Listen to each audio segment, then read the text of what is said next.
Good evening and welcome to our webinar tonight, webinar number 25. If you can hear me, that is fantastic. If you can see us, that's even better. So pop us a message in the chat and tell us where in the world you are. Are you a social worker? Are you a student? Are you a practice educator? Are you working in a related field? Tell us what you're doing basically in the chat, where in the world you are.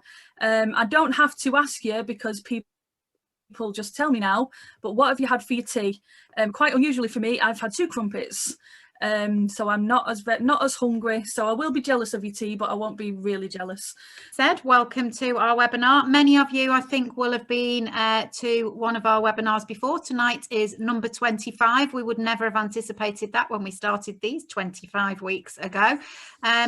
Tonight's webinar is actually going to follow on from a webinar that was done earlier in our season, and I can't remember now the number. I should have checked it beforehand, but the webinar that was delivered by Nick, that was about social work with children and families who were impacted by immigration. And people during that session became really interested when we were talking about age assessments and the impact of age assessments and the role of social workers within that.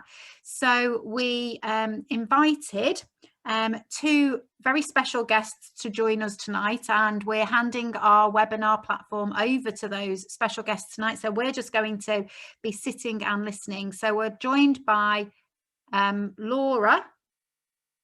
My computer's just gone off completely. We can still hear you and see you. We can hear you, Siobhan. You're definitely still there. Okay, well, I'll just keep talking then, because I can't see anything. It's just a completely dark screen. It just went dead. But anyway, as long as you can see me, that's fine, and you can hear me. So we've been joined by 2 wonderful guests, Laura Gibbons and Gulwali Passarlay, and I'm going to leave them to introduce themselves, not just because my screen's just gone and I've gone into a little bit of a panic, but because Laura and Gulwali have that ready on their slides to introduce themselves. So I'm going to hand over and we're going to hear from the experts tonight. So thank you very much. Thank you. Hi there. Thank you very much for having us. It's a real pleasure to be here and speaking to so many social workers and social work students. Is really encouraging to see, and I really hope you do find it interesting. So I'll just, if I can, go to our first slide, which gives you a bit of an overview of who we are. So I'll start with myself. My name's Laura Gibbons. I'm a public law solicitor, and I work at a charity up in Manchester called the Greater Manchester Immigration Aid Unit. So a lot of my work is with age disputed young people and representing them through the court process, through the legal process when they have their ages disputed. So I'm going to be talking quite a bit about that today and what I've seen in my experience. But other roles at GMIU are, obviously we have our immigration solicitors and caseworkers helping adults and children and age disputed children through their asylum claim.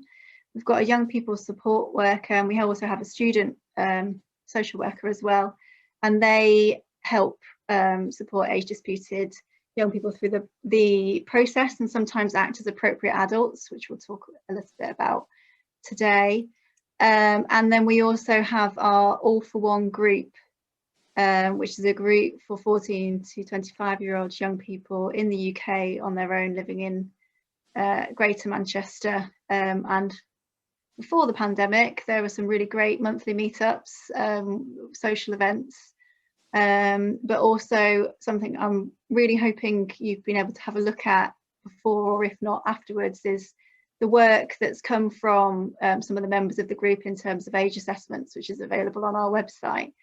And they've actually created a guide for other young people going through the age assessment process, which is fantastic, and I hope it's a really useful resource for you all, but I'll talk a bit more about that later. So I'll pass over to Gulwali to introduce himself. Thank you, Laura. Good evening, everyone. Thanks for giving up your time. It's great to be with you, and it's nice we are in charge, so we can do the session. Yeah, I'm Gulwali, and I'm the author of this book called The Lightless Sky. It's about my journey and experiences of coming to the UK as an unaccompanied minor at the age of 13. Started the journey at 12 and arrived here at 13, and I was age disputed. I was going through the system of asylum and the system of disbelief. So it took me many, many years. I was able to challenge it. And I actually, 5 years later, I was able to get my refugee status with the help of Greater Manchester Immigration Aid Unit. So that's good. And so now I advocate and campaign for refugees' rights. I travel around raising awareness, doing talks at schools, at universities, and I think speaking with social workers is really important to me, because I hope the social workers to be better trained to deal with unaccompanied minors in the whole age dispute situation when there is one. And so thank you for your time, and I hope this is going to be an educational and thought-provoking session. Okay, I will move on to, so I have, it's not showing the title of that one. I have prepared some slides, basic slides just to guide the conversation, but essentially what the plan is for me to sort of give an overview of the work that I do, but then for Gulwali to speak about, the actual impact, what happens, how it affects someone going through the age dispute process. So Gulwali, feel free to interrupt at any point whilst I'm talking. Otherwise, I'll go through these points and then you can explain what happened to you, if that's okay. So what it's supposed to say at the top of this slide is, why do age assessments happen? So for someone who was born, raised in the UK, it's a really strange concept. For us here, we're born, our date of birth is recorded instantly. We have documents proving our date of birth. We use this date of birth for education, everything else that we access. And it seems strange to us that someone may not have any ID or documentation. Someone may not even know their date of birth or age. So I've just put together a list of some of the main reasons why an age assessment might happen. So as I said, someone may not have any ID at all or documentation. So no birth certificate, no passport. It may be that they've never had this, because certain countries don't hold these records. Or it may be that it hasn't made its way with the person to the UK on their long, normally quite treacherous journey over. There's also a possibility that whilst there may be documentation, it may be the authenticity of it may be questioned, which may lead to an age assessment as well. So despite all of our medical advances and scientific knowledge, we have absolutely no way of determining the exact age of an individual. So there's no way of doing any sort of medical test or scan to get somebody's date of birth. Let's go to my next point. Basically, people physically develop very differently within ethnicities, within populations, and then those differences are even more widespread when you're looking across the globe. And there's so many factors that influence this. There's genetics, there's environment, nutrition, and I've even seen there's research into the impact of trauma on the aging process and how it can cause you it can impact on your age and your physical presentation as well.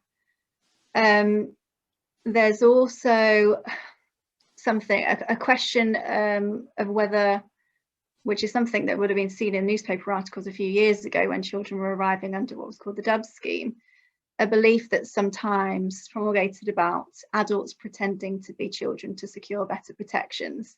So the next slide does talk about the importance and having your age recognised and having a date of birth in the UK, and whether or not you're an adult or a child does have significant differences in the way you're going to be treated in the UK in terms of how you're looked after.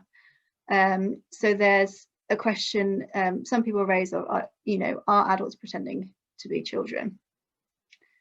Sometimes again, going back to the issue of documents, there can be fraudulent documents. It's not uncommon. For example, if a child is travelling across countries in Europe, they may have been given a document which gives them an adult date of birth to facilitate that travel. And then that may be relied upon in an age assessment, or call into question the stated age and date of birth. As I said before, it may be that a young person doesn't know their date of birth. They may know their age, they may just know their date of birth, they may know neither of them. There's a lot of countries in the world where birthdays are not celebrated each year like we do here. And there's also quite often an issue of conversion from different calendars, which can cause quite significant issues where there's a mistranslation or a lack of understanding that different calendars are being used. And I'm sure Gulwali can explain this in more detail, but I mean, the vast differences in the calendars, if you're not aware of them, it can be quite shocking, and it's very difficult to get your head around that. And then the other point I put on here is just the impact of, trauma, what somebody's been through in their home country. A lot of young people may have lost family members, may have lost all of their family members, have travelled across Europe on their own. Sometimes there's should be questions raised over their vulnerability, the possibility that they've been victims of trafficking or possible abuse, and other issues that might impact on their ability to actually be able to engage in the age assessment process, or at least to engage or to react in the way that might be assumed or expected by professionals. So sometimes there's concern that, for example, someone isn't showing emotion, or someone is responding in a way that you think is not usual for a child, because you're not understanding what they've been through and how that impacts on their presentation during what can be quite a lengthy and difficult process. So Gulwali, I don't know, do you want to talk a bit about what happened to you and why they disputed your age? Sure, yeah. So basically, when I arrived to the UK after going through a year-long journey across half of Europe, where I was imprisoned, deported, treated quite inhumanely, and welcomed in most parts, made it to the UK. And one of the reasons I was coming here, because I heard that my brother was in the UK, because we started the journey together, but we were separated. And also I was unwelcomed elsewhere in Europe.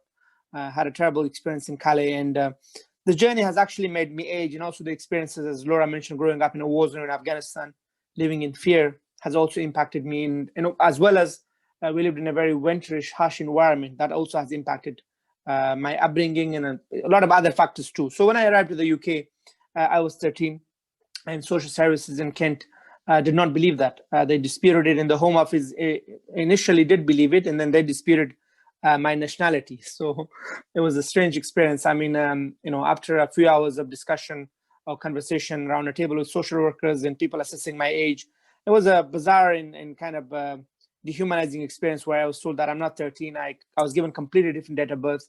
I mean, I was born in 1373, which is the Afghan date, and that is converted to the Georgian calendar is 1994. So, and then it took many, many years before I was able to challenge their decision to make me 16 and a half. It took about 2 years, and I had to go through a lot of, difficult experiences. My life was in a legal limbo.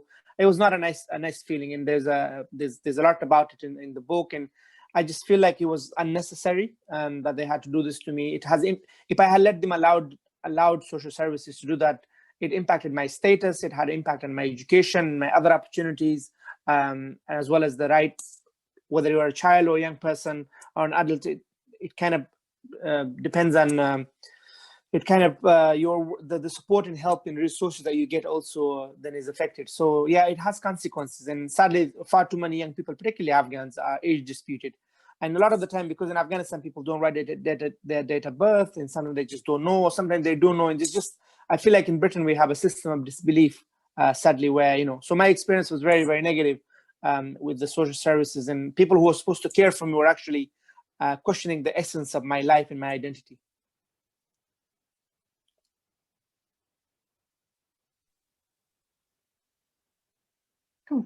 That's come up now. So I think, so Gulwali's obviously just touched on this already. There is a significant importance in terms of whether or not you're treated as a child in the UK. So if children seeking asylum in the UK will be accommodated and supported by a local authority, whereas if their ages are disputed and they're treated as an adult, that accommodation, whilst their asylum claim is pending, will be in Home Office accommodation for adults. So that's normally shared accommodation with you know, perhaps 3, 4, 5 people who are adults. And quite often, given where I'm based, a lot of my the young people that I represent have come to me after they've been dispersed into adult accommodation. So the initial Home Office accommodation for adults in Liverpool, or into shared houses in the Greater Manchester area. And a lot of them just describe it as incredibly terrifying. You know, they're living with people who are significantly older. Sometimes, luckily, the people they're sharing the house with, if they can communicate, will take on a role of sort of supporting them and helping them find assistance. But often it's just an inability to look after themselves and care for themselves. And obviously they don't have a social worker or any of that local authority framework in place to support them.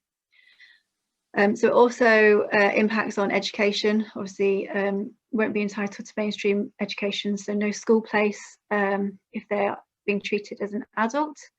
It also will impact on their asylum claim. So there are differences in the way that children and adults are treated in the asylum system, in terms of the way they're supported, and also in terms of decision making, as well as the Refugee Council published the statistics that come from the Home Office with regards to positive and negative decisions, which are quite interesting to see with regards to children. And also it impacts on liability to be detained. So sadly, occasionally some of the young people that I support come to me after they have been placed in immigration detention after being deemed to be an adult. And obviously that's an incredibly terrifying experience for them. Sometimes they're threatened with removal, and obviously it's just not an appropriate place for children to be. Gulwali, did you want to say anything about in terms of detention and removal threats? Yeah. So in the UK, we are one of the countries in the UK. We are one of the countries in Europe which we have unlimited detention for people, and it's just so immoral and wrong, particularly people who flee from wars and conflicts, and they come here, you know, traumatized, has fled violence and went through suffering, and then instead of giving them protection and safety and security, we put them in detention where they don't know when they're going to come out. Especially when I was living in Kent, when I first arrived, it was in a center for unaccompanied minors. When young people were age disputed, in most cases they was taken straight from the center to a detention center. So there was a huge risk, and it's just, as our asylum system is just really dehumanizing. It's very unfair, and I think this whole thing about age dispute, Laura, it's done for political reasons. I mean, you know, the Home Office encourages local authority to age dispute people, and also it's done because of money. So, for example, Kent is struggling with having so many unaccompanied minors arriving from France, and then so it's easy for them to make them over 18. So then it's the Home Office's problem. It's not their responsibility. So I feel like it's used as a political tool to reduce numbers, to not grant status, to not have to worry about school placements, not to, I mean, and again, as I said, if they had gone away with what they have done to me, I would not have had the chance to go to school, to go and live with a foster family. I had not had the chance to go to college, then go to university, get a degree, get a master, write a book, travel the world. All these things would have not had happened. In most probability, the Home Office would have either deport me, detain me, or I've become destitute, because the Home Office twice threatened to deport me when I became 18 and their date of birth. So certainly just detention is such a cruel policy of the hostile environment that we have.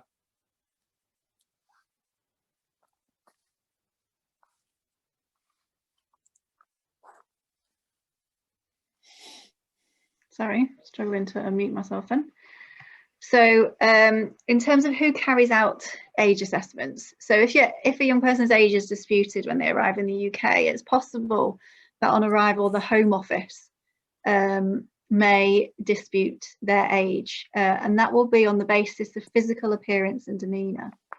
Now, it used to be the case, this policy actually changed. So it's the Home Office policy on assessing age, and I will send around links to the relevant resources for anyone who's interested. I think they're going to be sent around afterwards. Yes, so last year there was a hearing in the Court of Appeal looking at the Home Office policy on assessing age. It's referred to as BF Eritrea. It actually deemed that policy, which was previously that the Home Office could deem someone to be an adult and treated as an adult in the UK if their physical appearance and demeanour strongly suggested that they were over 18 years of age. So there's been a lot of case law over many years which has highlighted how unreliable physical appearance and demeanour is in terms of assessing age. It's just simply not possible to look at someone and say how old they are, and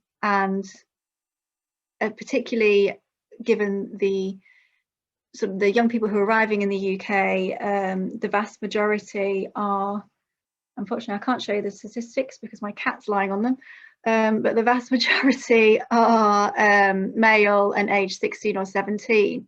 So the question really was, you know, what is the difference in physical appearance between a 16-year-old, 17-year-old and an 18-year-old? Can you tell that? And given the significant consequences, is it lawful? Is it justifiable to continue with this policy? And it was held to not be. So last year, the Home Office changed their policy on assessing age, and it's still referred to as interim guidance. So following the judgment, the Home Office can still age dispute, but only in a situation where a person's physical appearance and demeanour must very strongly suggest that they are 25 years of age or over. So this is supposed to be trying to account for that margin of error. It's supposed to be for what they consider to be very clear cases. And there's been calls for that to be properly recorded to see whether or not that really is being successfully applied and correctly applied, or whether, as there was previously, lots of issues with young people still being wrongly assessed as adults and the consequences that follow from that. Laura, can I just add? Yes. So, you know, this young man that I'm helping and supporting, and you have advice about his age. I saw so he was age disputed by Newham in London. He's 15 and a half. He arrived when he was 15. He was placed in a foster placement. Everything was going well. And then the Home Office said, I saw a letter from the Home Office. It says he looks over 25, and I couldn't get my head around it. So now it makes sense. So that the new policies, the Home Office should say, you know, that they think he's 25. I mean, that's a 10 years difference. So then Newham age assessed him to be 18, over 18, and then send him during the global pandemic in the first lockdown to, you know, Wickfield, and from there on to a Home Office accommodation in Middlesbrough. And now we are trying to, you know, reassess. But now I was thinking, how could the Home Office say a specific date? How do they know that, you know? So now I understand it's because of the law and the court cases. The Home Office must say. So I feel like they're randomly using this. This young man, he's 15 and a half. And if you push it a little, he must be 16 and a half in 17, let's say, not 25. So I don't know how does the Home Office then, like, how is that credible? I have seen a few of the young people that I've represented, a couple of young people from last year, where it was actually the local authority rather than the Home Office. They were deemed to be adults of 24 and 27 years old, and they were 14 and 15 respectively, with one of them being described as having grey hair and wrinkles. And I fully expected this, you know, fully grown old man to rock up at the office, which in fact he didn't rock up at the office. I had to go and pick him up because he couldn't find his way.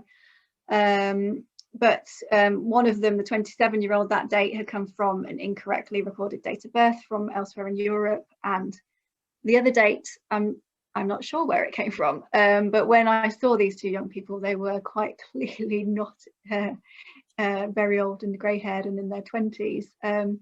So it's quite surprising. But that's and whether or not that was a genuinely held belief that they looked, you know, in the mid-20s, I don't know, but I think that just shows, and all of the professionals supporting these young people were of the same view, not just because of physical clearance, but obviously as they got to know them in terms of the support that they needed and the way they interacted with other young people. But it is surprising the massive age differences that you come across working in this field, both from Home Office and from local authorities. Yeah, so that's Home Office. So if the Home Office thinks that a young person may be an adult but doesn't think they look, their physical appearance and demeanour very strongly suggests that they are 25 or over, they may still refer to local authorities to carry out an age assessment. So the reason for this is because social workers obviously work with children and young people, you know, are trained and qualified to carry out assessments, and it was felt that it was best placed for social workers to do this. And there's a bit of sort of contention about whether or not it really is appropriate. And obviously there's issues if you're the social worker and that's your, you know, your child that they're asking you to carry out an age assessment for. There's a slight issue of, you know, a possible breakdown in the relationship and issues of trust. So in terms of local authorities, so obviously there's the Children Act 1989, and where a local authority is made aware there's a possible child in need in their area, they need to do an assessment to determine what support is needed. So the guidance, when I say the guidance, if you are a social worker practicing in this area, probably the thing you'll go to most often is the ADCS guidance on assessing age from 2015. So, sorry, I should have put in a slide about this. In terms of age assessments, it's developed over time from case law. The first real major case, it was the case you'll see a few points below, which is on the case of B and the London Borough of Merton, which you'll hear referred to as people call assessments Merton compliant age assessments. And that sort of put together a framework and provided guidance for age assessments being carried out, and certain things you should take into consideration and certain things that you shouldn't. And case law has continued to develop from there, so it's very piecemeal, and you really have to keep up to date with things because there's, you know, new cases coming out all of the time. So in an attempt to sort of put everything together, in 2015 the ADCS published guidance for social workers, and that seems a sort of framework for, you know, best practice in carrying out age assessments. Obviously there's been case law that's cases that have happened since then. We're now 5 years on, but there hasn't been any update to that guidance. We also have the joint working guidance, which sets out the ways that the Home Office and local authorities can work together. For example, if there's a dispute between the two about age assessments, or perhaps where there's a couple of different local authorities involved, because obviously young people get moved around, so then there's issue of which local authorities responsible, but you could do an entire webinar on that issue alone. And then of course there is all of the case law. But the main thing I think to emphasize, and I think that links into Gulwali's concerns that he mentioned about a possible culture of disbelief and some concerns recently with regards to what's happening in Kent and the guidance that's come out of there, is that age assessments are not supposed to be undertaken routinely. It should not be something that happens when every young person, unaccompanied young person, arrives in the UK, even if they're arriving without documents. It's only where there's a reason to doubt that age that they should be undertaken, and it should be guided by the principle of the benefit of the doubt. So that is, if there's no definitive evidence to the contrary, the young person should be believed, their stated age should be believed, and they should be treated as a child. And the guidance on that is particularly strong where you have someone who is a victim of trafficking. Gulwali, have you got anything to add? Yeah, I think that's a good point. And when I was in Kent, almost every person that I was living with, there was about 19, 20 of us, was age disputed. And age assessment was not done routinely. It was done like all the time. It was not just like certain cases. So again, the benefit of the doubt is important. I understand social worker has an important and difficult job to do. In some cases, I mean, it's hard. There's a conflict of interest, and there's the home office, and then there's social services bosses, and you're accountable and responsible to so many people. But ultimately, I think the young person should come first, and I think that decision social workers makes again, as we were saying, has consequences, and it will in some cases will have life and death consequences, because if they are to be found to be over 18, and again, that's the wrong with our asylum system, because if they are found to be over 18 and they end up being detained and deported, they may end up, I have friends who were deported and detained and then deported, literally missed being killed in suicide attacks in Kabul.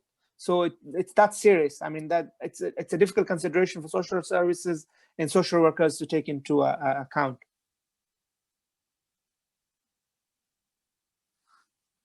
And obviously both the Home Office and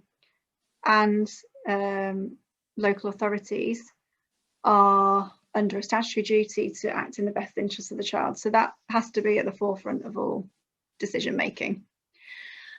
So I thought what might be helpful or interesting is to have a think about, for me to talk through some of the things that I think about if I'm looking at an age assessment, to consider whether or not it looks to me like it's lawful, and what kind of issues I would challenge in an age assessment. So it's something in reverse, I suppose. It's the kind of things that you'd hope social workers carrying out age assessments would be thinking about. So the first one goes back to, was there a need to carry out the age assessment? So again, is this necessary? Thinking, best interest of the child first and foremost. Do we want to put them through an age assessment process if there's no reason to be doubting the age that they're stated? Do we just, there's nothing to the contrary, and they've been, they know their date of birth and their age, even if they might not have documents. Do we need to carry out this assessment? And if it's felt that there is a need to carry out an assessment, what is that reason? Is it justifiable, and is it recorded and explained? Because it's not only is that something that I'd be looking for, but that's something that should be explained to the young person when explaining basically why an age assessment is going to take place. So has it been explained to the young person what is happening and why? So that leads on from my first point. In the ADCS guidance, they refer to this and actually give an example of how you might explain to the young person what an age assessment is and what will happen. So depending on the knowledge of the people here, so essentially it will normally involve a number of sessions. There'll be 2 social workers carrying out the age assessment. There should be an appropriate adult who's independent from the local authority there to support a young person, and if needed there will be an interpreter. So it's really important that the young person knows exactly who all of these people are, probably strange people that they've never seen before, and what their roles are, particularly the appropriate adult who is there to support them and needs to feel confident to sort of speak up on behalf of the young person, but we'll go into that a bit later.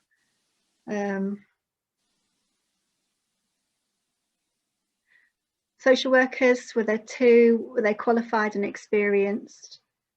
The appropriate adult, again, there's there's a very useful note on Quorum's website about appropriate adults. Also in the ADCS guidance, there's a specific section and appendix on appropriate adults, and it's really important that they are there independent, and the young person does know who they are, and that they do feel able to speak up.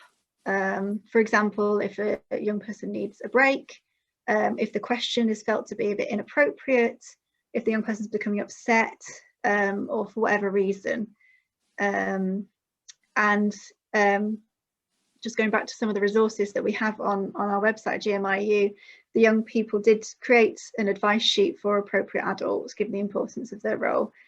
We also have a video from our previous young people support worker who acted as appropriate adult frequently, just talking about, you know, what she experienced and what makes a good appropriate adult. So if you're ever wanting to find out more, that would be useful. Interpreter. So again, the young people from our All for One group did an advice sheet for interpreters, because their role is critical, really, and it's not always appreciated. So they are the voice piece for these young people if they don't speak any English at all. And issues in interpretation happen so often in terms of, you know, the content of what they're interpreting, sometimes dates. It's very easy just to get the wrong day or the wrong month, and that's it. There's a completely different date of birth that has life-changing implications.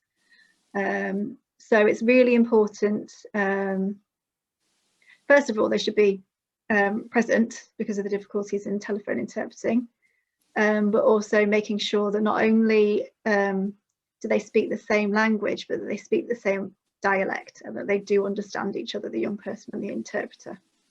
Even so, for example, if you have an Arabic interpreter from another country, it may be that they can understand each other, but, you know, there's different words, and it'd be much better to have an interpreter from the same country. I'd be looking at the timing of the assessment. So has a young person arrived and straight away been thrown into an assessment and asked a load of questions about their age? Or did they have the appropriate time to rest and recover before and fully understand and fully be able to engage with what's happening? Whether or not there were multiple sessions or just one. So this will be mentioned a little bit later, but really, you know, if there's just one session, how much are you able to find out? If it's a really lengthy session, then there's concerns about, you know, how appropriate that is for a young person to sit there for hours and hours on end. And if there's only one session, how have they had the opportunity to come back on any points that you may, or concerns you may have, which lead you to think that they might be an adult. And then practical issues, breaks, food, drink, you know, all the time, just need to be thinking about whether or not it's child friendly and appropriate, because it's a very difficult thing to go through. Venue, not a police station. Used to see this a lot. So the guidance and case law is very clear that, you know, you really do need to think about the venue, and interviewing a young person in a police station is not very child friendly and not going to help you sort of develop a rapport and trust, which is what you're supposed to do, so that you are trying to find out about the young person as part of this holistic assessment, rather than it being an interview or an interrogation. And as I just said, is the guidance says you build trust, you build a rapport, you have open-ended questions. You don't, it's not about interrogating the young person. It's not about trying to catch them out in a lie, is how the guidance puts it. But it's genuinely meant to be inquisitorial. You know, you don't have any documents, so how do you know your age? You know, and usually what happens is you'll try and get a timeline of what's happened, you know, as much as possible from a young age up until being in the UK. Gulwali, feel free to jump in at any point as well. Sorry, I know I'm talking a lot. So no, sure, you're saying all the right things. Okay, good. We do have a couple of questions, Laura, if I could maybe ask them if you've got time. So Kelly's asked, with COVID, is it hard to get face-to-face interpreters, and will that have a negative impact upon the assessment? Yes, so there's been 3 assessments that have taken place this week, and they are now doing assessments face-to-face. So there's obviously considerations in terms of you know, having a big enough room to make sure you've got the space, not having too many people in the room, which is difficult when you've got, you know, so many people involved in these sessions. But there are still interpreters who are attending and have been interpreting face to face. So I know in these sessions they have had them. And if I was looking at an assessment where there had been a telephone interpreter, that would flag concerns for me, because it's definitely harder, and it's you can't read the body language. We've spoken to young people about this, to be able to interpret this properly, there's much more opportunity for there to be a mistranslation or an issue, and it can be really critical. Thank you. There was also a question for Gulwali. Somebody would like to know how you managed to arrive in the UK unaccompanied, whether you lived with a foster family, and how was the experience considering the difference in cultures? Great. I mean, the story is in the book. It's long, but I arrived, took me a year, the journey, and experienced a lot of difficulties and hardship. When I arrived, I was supposed to be placed in a foster placement, but because of these 4 strangers speaking to me for 4 hours, interrogating me, told me otherwise. And then, even now I look back, the piece of paper they gave me, they spelled my name wrong. They spelled they put the wrong date of birth in there. In fact, they had my Home Office identification card in front of them. So they were really after destroying my life and my future. So it took me 2 years before I was able to challenge it. I got my Afghan passport. I got help and support from my teachers at school.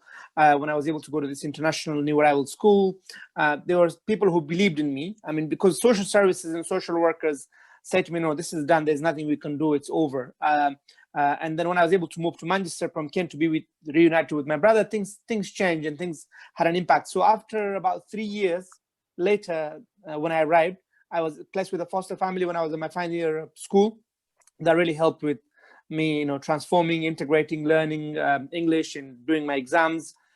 It was, I had a warm place, I had a loving family, and that was really, really important to me. And so my experience with social workers, I mean, some social workers was very, very good, but the one that did my age assessment and the people around the table were not very nice people. And they were really just there to us. Laura was saying they were there actually to catch me out, to disprove, to prove a point, to put my credibility under question. I think the issue was because I was very polite and I was, respecting people. This was a formal interview process. I had no idea this is what they're going to do to me. And then at the end, they did tell me, actually, we think you're too smart and intelligent to be 13 and to have traveled across half of the world, went through 8-9 countries on your own, and to have done this. And then the way I was expressing myself, I grew up, in a family where my father was a doctor. I was in a quite educated family. I had a lot of life experiences. I was a shepherd. I was a tailor as a child. I've learned life skills. And on this journey, I had to grow faster to survive. There was very little understanding or regards given to those questions. And even now, I see people age disputed, even they have their Afghan IDs with them or they're able to obtain them, they still question. And again, it just comes back to the culture of disbelief. And it's upsetting, to the essence of your life is questioned, the identity is questioned. So my parents gave me one date of birth, and there were these 4 strangers giving me a completely different date of birth. In fact, they were giving me an exact date of birth. They said to me, we don't think you were born on the 11th of October. They could have actually done it. They could have said, okay, 11th of October, but a different year date. But they say, no, we think you were born on the 1st of May, 1991. And I was like, how cool is that? Like, they had a precise date for me. And it was really shocking. And still the experience of people that I know, that I meet, is worse. It has not improved. And I was even taken to a medical examination, which we might come to, which they had to check my teeth and heights and stuff, because I pursued him through my solicitor. I didn't get far because I wasn't told what the doctor made a decision. I was not told until I found out many years later from a Home Office document, which the doctor actually did make a decision, say that, they couldn't be sure, but they think I was between 14 and 16, which in that logic makes me 15. But nobody ever told me that. So they said, well, your age assessment is done. It took 2 years for that to be overturned with the help of a lot of people, and also because of my documentation. So it was a really tiring and unnecessary, frustrating process. Thank you. And I think sort of talking about that and what you've been through, and how I think for a lot of us here in Britain, it just, when you hear about young people travelling and young people travelling on their own, and maybe what life was like before they travelled, it can seem so far-fetched and unbelievable. And there's, sometimes, there's assumptions made. Quite often I see when young people have had to work in various countries on their journey, for example, quite often in Libya, and they say, well, if you've worked, then you must be an adult. But you know, clearly that's not always the case, and there are you know, children who are working, sometimes usually through trafficking in other countries. So it's, yeah, it's something to be conscious of, sort of perhaps not even aware of a potential bias or assumption, because it's just so far removed from your own experiences. Yeah, I mean, yeah, 13 years old in the UK, Laura, is very different to a 13 years old from Afghanistan. I had a different outlook on life, and I had to, again, this journey made me age. I went from a boy to an adult. I had no choice.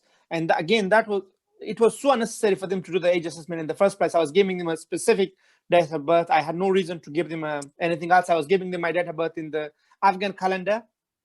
And then I knew, I found out from somebody that in English it was, you know, it was such, there's the 3 months difference in a year, and then in the years there's a huge difference. So, you know, I was very specific, and I was giving them the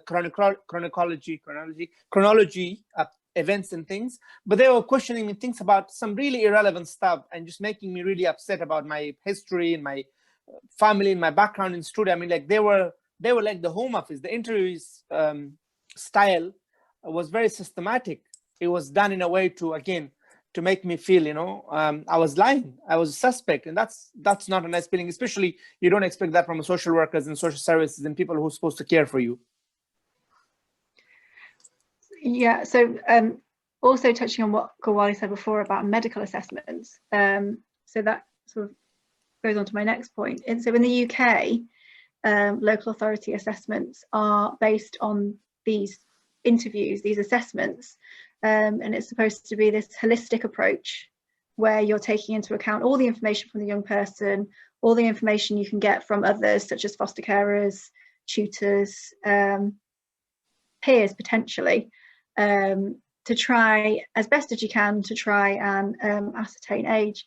So there are other countries in Europe that do use medical assessments, but thankfully in the UK, there's been huge pushback from doctors, from dentists, because of not only how unreliable and ineffective these tests are, but also because of issues of consent and issues of intrusiveness.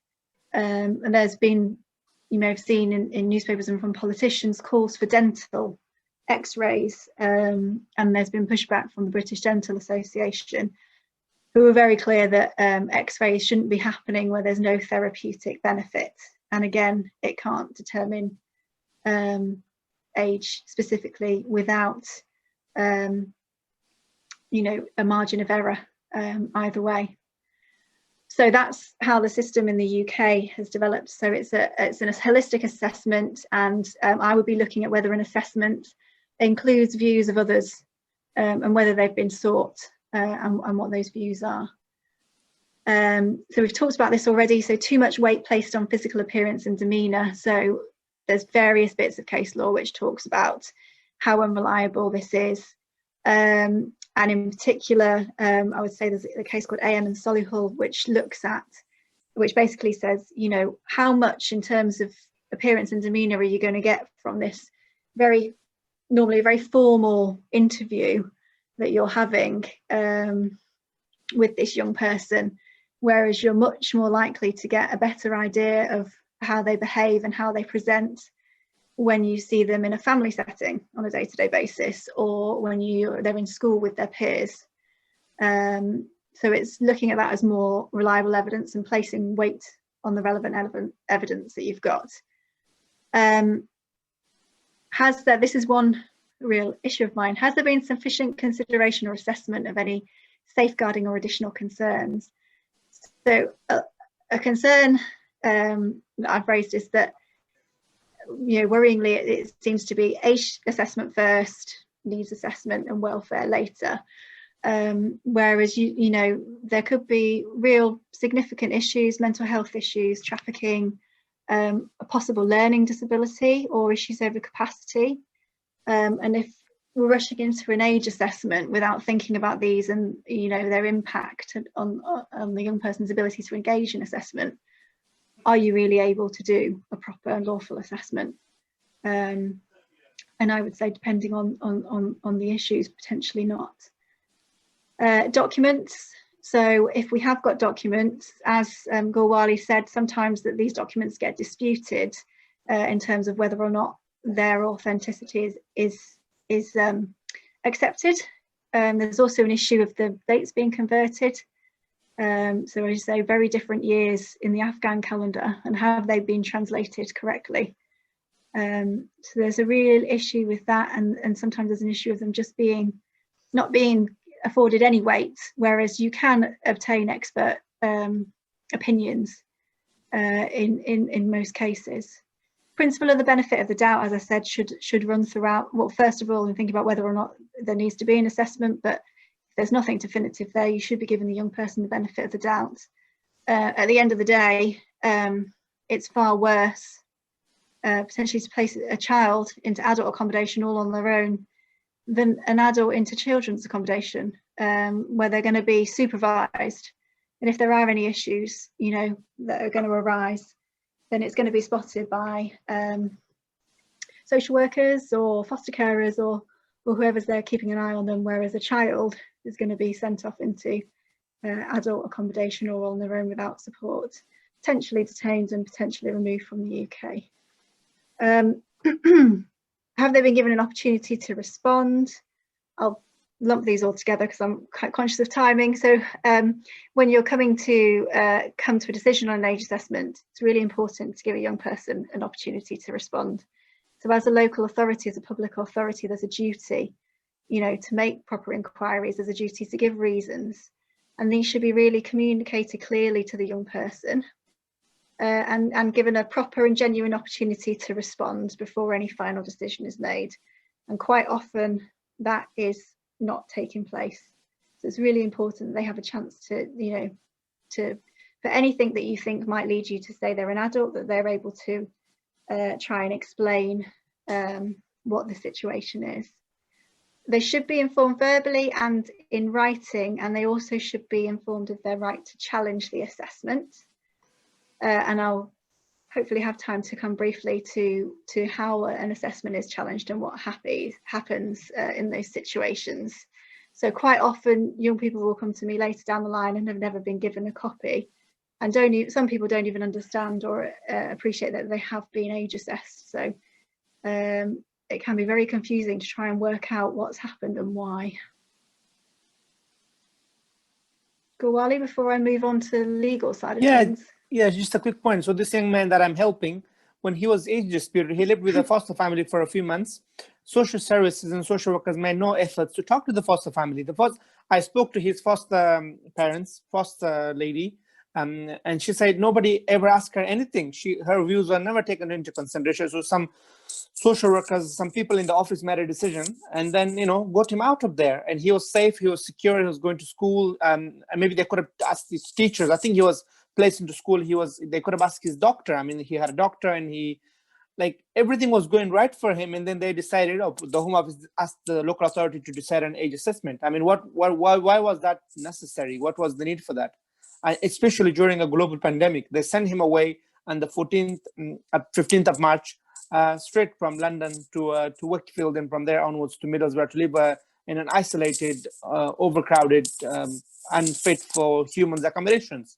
And so, I think decisions are made, Laura, not just by social workers, but decisions are made by people higher up in local authorities, where they just, make decisions and say, look, it is what it is. And then, and the young person have very little knowledge or understanding of the system or how to challenge it. They did told this young man that he can challenge it within 3 months, but then we had a lockdown for 3 months, and he didn't know. Nobody ever came and asked him and talked to him. He was just lost in the system. If I hadn't been able to get hold of him and then connect him to get advice from you and from the refugee consulants and from others, he would not know what to do and how to go about challenging it. And whenever I spoke to Newham, they're like, oh, it's not our problem. He doesn't live here. It's done with us. He's done with us, when in fact it isn't. So it's just so unnecessary, unhelpful, and it's just wrong on so many levels. And I don't get it. It still happens, in today's world. So yeah, Gulwali, talking about the 3 months, is to do with the process that a young person has to go through if they want to challenge the age assessment. And I think it is worth talking about, because if you are ever a social worker involved in an age dispute, then you will probably have to prepare at least a witness statement for court if proceedings are brought, and it goes to a final hearing. So essentially there's no appeal there's no sort of appeal process for age disputes. So a young person has to bring a claim for judicial review. So that's the claim in the High Court. Started in the nearest administrative court, but now what happens is the case will then end up being transferred to be dealt with by the Upper Tribunal in London, where they specifically hear age assessment cases. They decided to centralise it in London. So the timescales for bringing judicial review, as Gulwali said, is as soon as possible and within 3 months. So it's really not a very long time. And a lot of young people, as I say, come to me after they've been dispersed into initial accommodation or adult accommodation in the Northwest. And, you know, it's a new area. There's no support. There's no social worker around. There's no foster carer. You know, it's very difficult for them to find a specialist solicitor, particularly outside of London, who will do age assessment work and be able to help them. So it can be a real struggle, and if you're going to bring a claim outside the 3 months, you have to give some pretty good justification for why it's late for a judge to accept it. I did have one young person recently who had arrived, hadn't even realised that their age had been disputed, had just been sat, obviously with the difficulties at the moment. They'd been put in a hotel, and they'd been in this hotel for about 6 months. No one had been to see them. They didn't have a clue, you know, that their age hadn't been accepted until a document from the Home Office came through which had the wrong date of birth on. Even then, they had no idea how to get any help or what to do. And, you know, by this point, they'd already been here on their own for 6 months. And when I did go to a local authority to ask them to carry an assessment, and they asked me why it had taken so long, the simple answer was just that he hasn't had any support, and he really has no idea how the system works in the UK. There's a really interesting report by the UNHCR called A Refugee and Then, which talks about integration of child refugees in the UK. And it talks about this, you know, whether or not there's a culture of disbelief, which did come out in some of the questions. It's questioning of interviews with young people, foster carers, social workers, and it includes a section on age disputes. And all of the young people they spoke to just seem to have absolutely no idea of how this quite complex system works, the importance of age in the system, and really, you know, the distinction between adult and child within the asylum system in the UK. So it's quite an interesting read.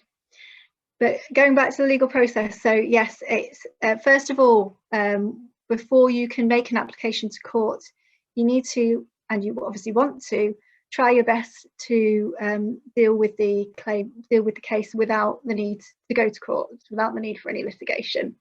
That is by far the best outcome for a young person, because then the court process can take an incredibly long time. So the first thing to do is to send I will draft what's called a pre-action letter, which sets out the basis for the legal challenge. If there's any new evidence that's come to light, for example, if they've been moved to a new area, I'll be sending that along with it. If the local authority doesn't agree to accept age or carry out a new assessment, it's then that the case goes to court.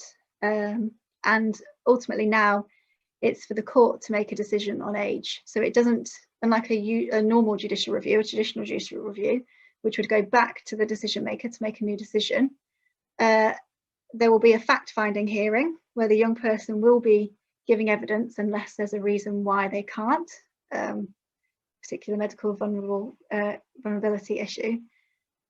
And the judge will then make a decision, and that will be a decision on the age. So that's how that concludes. And as Gulwali says, the whole process can take a long time, and unfortunately at the moment there are quite a lot of delays, given that courts haven't been sitting, that judges have been looking at things remotely, and yeah, it's, you know, I have some where age assessments took place years ago and the young person is sadly now over 18, which is still worth pursuing, because they'll still be, you know, they still want to have their date of birth recognised and they'll potentially still be entitled to care leave support. But it does mean their asylum claim will be determined on the basis that they are an adult, and in all likelihood they would have missed out on education and probably the possibility to live with a foster family and all sorts of other things. So it's a really significant thing to have to go through, and obviously being questioned and cross-examined in court is a very difficult process for anyone, but especially for possibly quite a traumatised young person. So yeah, as part of those proceedings, as I said, there usually will be, it used to be that social workers gave evidence in court, but normally now it's a witness statement that's obtained from the social workers who carried out the assessment. And also, this is where the whole holistic element of the assessment comes into play. If the young person is supported by a foster family who, you know, want to support them in their age and believes their age, I've had foster families come along to these hearings to give evidence and support the young person through these hearings. So you can end up having 2-day hearings with tutors and foster carers and all sorts of people. So it's quite a process. And I have included some notes on a case that I did from 2016, but I'm not going to go through it because I think the notes will be shared. But obviously we've got Gulwali here today talking about what happened to him. So yes, Gulwali, you didn't end up having to go to court, did you? No, I wanted to. I mean, you know, that was because I was talking to the solicitor, the lady who was representing me, and that was the plan. But then they didn't give me the choice or option to actually go to court. It was just, the whole thing was very dismissive. And somebody mentioned, and somebody put in the question chat about how social workers can't take order from their superior. Okay, that's great. But recently there was a Home Office letter sent out to local authority telling local authority to age dispute people. If there is a court cases, they will pay for it. So there's an encouragement from the political level, from high level, from the Home Office and from local authority leaderships and people in the children's services and the children directors, in my view, because of the cost implication, because of the responsibility to children in the UN Convention and so on and so forth, it's done when it shouldn't be done. I agree social workers should be independent to make that assessment in that decisions, but I feel like there is certainly an intervention and involvement of people upper in the council and in the local authority, because otherwise, why would the Home Office send a letter to local authority saying if you age dispute people and then it goes to court and you lose, we will pay for it? So that is an active encouragement, if you know what I mean. Does that make sense, Laura? Yeah, there have been concerns raised about the guidance the Home Office has put out in Kent, which, as I said, focuses, it basically numbers things. 1 is age assessments, 2 is welfare. And I think most people going into social work practice would say, in line with their statutory duties, that it's the welfare of the child that you have to think about and bear in mind throughout. So that's particularly concerning. And as you said, there was a letter from Priti Patel that sort of reinforces that attitude that kind of links to the whole issue of the hostile environment that we're seeing, which is particularly concerning. And on that note, going back to what we have at GMIEU, I'm hoping a link is going to be sent out as well, but as well as the guide that the young people from our All for One group have created for other young people, which I really hope, if any of you are involved in age assessment process in whatever form or supporting young people going through it, you're able to access. Unfortunately, only on the website at the moment, no printed copies, and we are in the process of getting it translated.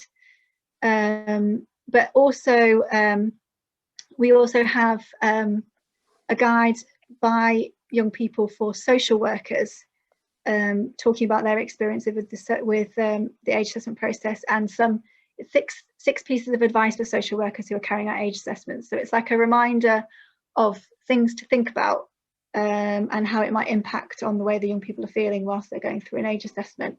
So I really do hope you're able to have a look at that, and I hope it's useful. We've also got videos on there, for, as I say, from appropriate adults, foster carers, barrister, and also recordings from the young people themselves who've been through the age assessment process.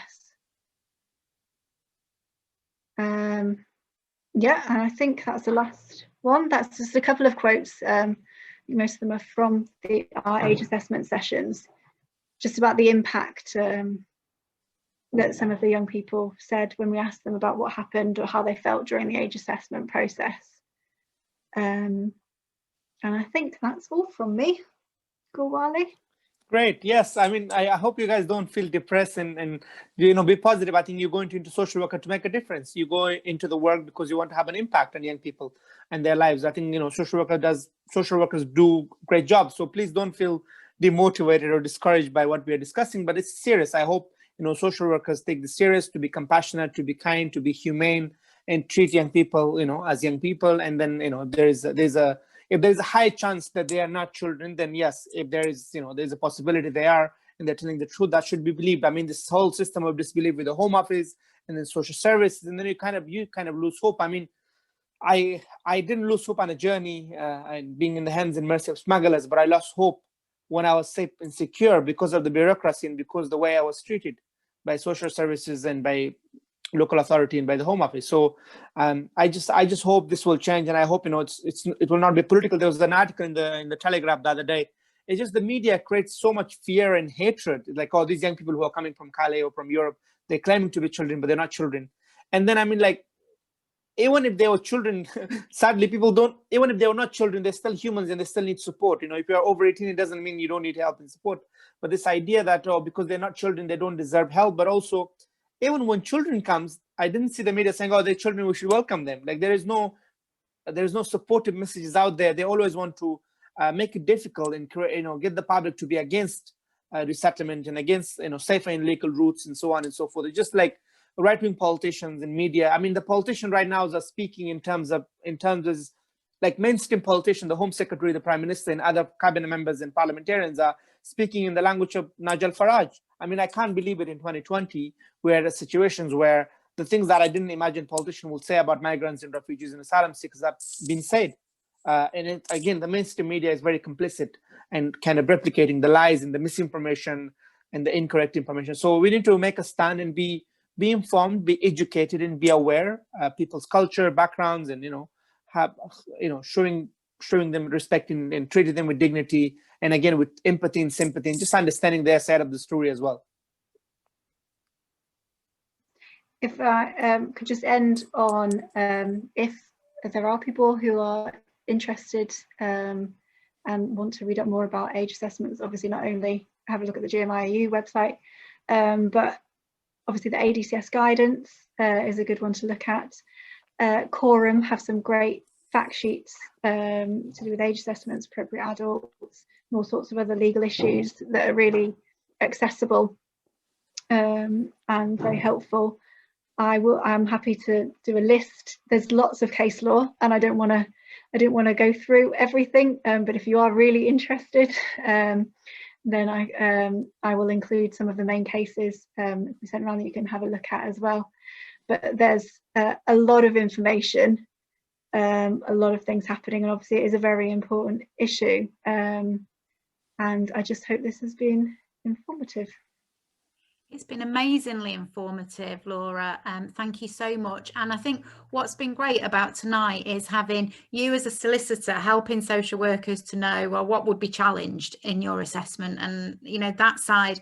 And then Gulwali's personal experiences it's been such a rich evening in terms of what you've brought to our learning, and I can see that from the chat. So thank you so much for sharing such a lot with us tonight, such an important aspect really of work that I think so many of us know very little about. Unless you're very involved in that area of work, we don't know very much about it. And so that's why we wanted to ask you to come along and talk to us tonight. And I think, Gulwali, when you were saying, it really captured me, if I'm honest, I've got a bit of a lump in my throat when you said, I didn't lose hope at the hands of smugglers, but I lost hope at the hands of social workers. Now that for me is a terrifying thing to think about my own profession, and it makes us really question, what it is we're doing and why it is that we do it and how it impacts on people. And I know people know I go on about that what, why, how all of the time, but we've got to think about this more, and we have to listen to people who have experienced it. So Gulwali, I know you put in the chat how we can get hold of your book for 99 pence on an electronic version, but I told you earlier, didn't I, it's on my Christmas list, is your book. I desperately want to read it, but I want to have it in my hands and hold it. And I think, Gulwali, what you said about, you know, social workers, we need to be kind, compassionate and humane. And for me, they're three of the most important skills of social workers. So that's something that we can all take away from tonight. It is, as many people have been saying in the chat, disappointing, very disappointing to hear your experiences. For some people, I know it's made us feel shame in our profession, but actually we can hold hope that things will change. And what you've done, Gulwali, has really showed us that you can be hopeful and we can create change. And the fact that you've come to talk to us as social workers, despite your experiences with social workers, is greatly appreciated. No, I have a lot of respect for social workers. No, thank you for what they do. I mean, I manage, I overcome. It was an experience for me, and I was lucky to get the support and help. But sadly, there are other people who are going through the system and doesn't get the help and support. In my experience, I work with fostering agencies. A lot of social workers just doesn't have the necessary training in this area. They don't understand the background of unaccompanied minors, their experiences, their journeys, their struggles, their traumas. It's just like they treat them as, of course, most children in care and social workers dealing with have some sort of, you know, difficulties and challenges, but unaccompanied minors have extra kind of baggage and problems and challenges. So for me, I mean, I'm fine. I managed to overcome it. I was not giving up on it. I persevered. It took me 2 years. I was able to challenge it. It took me 5 years to get my refugee status with the help of, you know, Greater Manchester Immigration Aid Unit. So it's great. We need more people like Laura, and we need more people, you know, we need social workers to have that have that understanding of the decision that will make is not just about an age assessment. There is so much more to it than just that age assessment. It's about the education, the healthcare, the rights of the child, and the future consequences. I mean, remember, I would have never had the chance to go to university and college. I mean, I carry the Olympic torch. I've done some really cool stuff.